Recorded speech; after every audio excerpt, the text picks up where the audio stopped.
and welcome to a tutorial on how to create reports within the Bridget software. So in order to get to reports, we can just click on our reporting navigation selection on the left.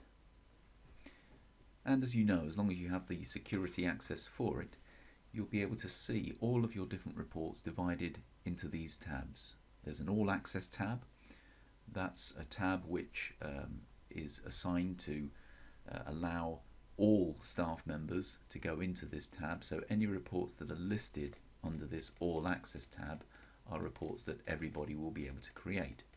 Obviously there are some reports that are more sensitive and therefore they can be locked down in the security areas, but if you've got full access, then you'll see all of these the reports divided under appointments.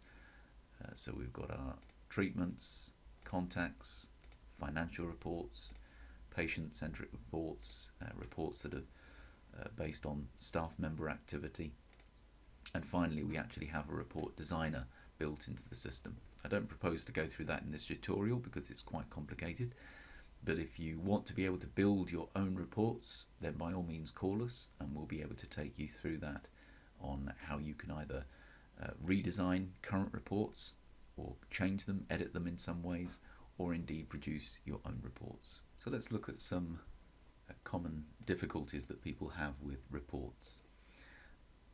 Occasionally you'll run a report and it won't allow you to filter that report.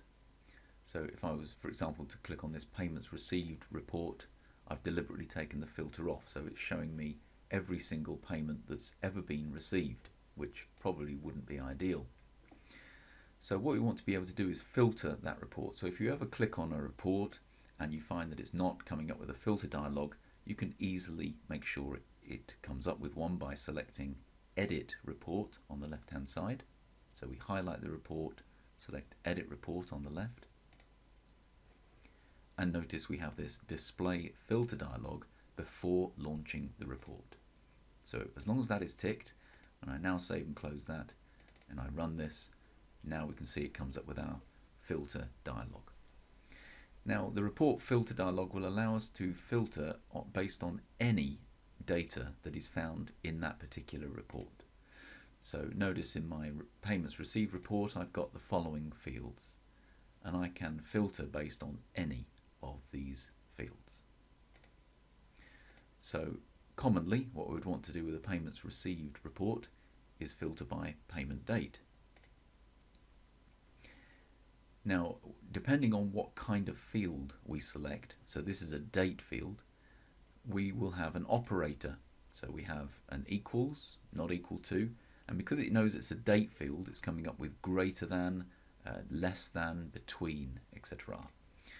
So if we chose a different kind of field, say a string type field such as a reference, we would not get the greater than or less than, because it knows you can't have greater than a string, greater than a name, for example, or less than a name. So it just comes up with equal, not equal to, or like. Likewise, if we chose an actual number, a payment number for example, it would know that we can have greater than or less than a number. Also, when we choose our report field, the final box here will give us sample data for that particular field.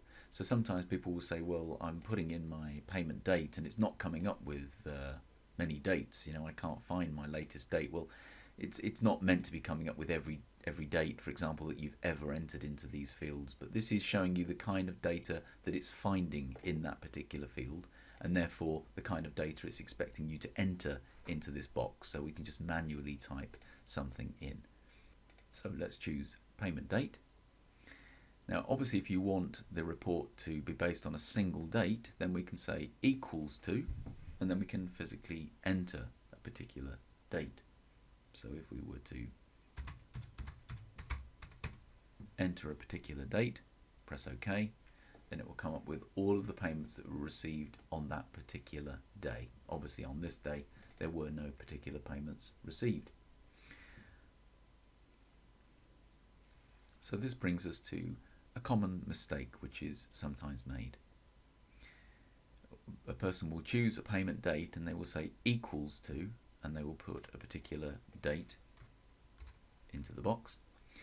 And then they will say, well, I don't only want the payments for that particular day, I also want the payments for another day. So I'll do equals to the day after that as well. And then when we press OK, we find that it's completely empty, even though we know we've taken payments on those particular days. So why is it not working? Well, because when we're actually sending this filter to the report, what we're actually saying is, I want to see all of the payments that have a payment date of the 3rd of January, and those payments must also have a payment date of the 4th of January 2021. Let's put the right date in. So obviously, because no payments can have more than one payment date, we're not going to see any dates at all, any payments at all. So what we would want to do, if we wanted to see a range of payments, then we would do payment date and then choose the relevant operator. So in this case we could say between, and then we can say show me all payments between the 3rd and the 4th. Now when we press OK, we suddenly see a series of payments that were made on that particular range of dates.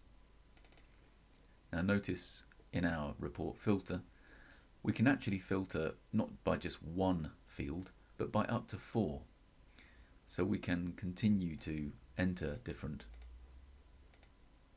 types, different field types, and notice we can filter up to 4 different things here. And that should generally cover any selection that you want to cover. And then when we press OK, it will filter by all of these criteria that you have specified. Another common thing that you might want to do, normally when we filter by a particular report, let's say we want to filter this earnings by provider by invoice date, again we'll do a between. So let's say earnings between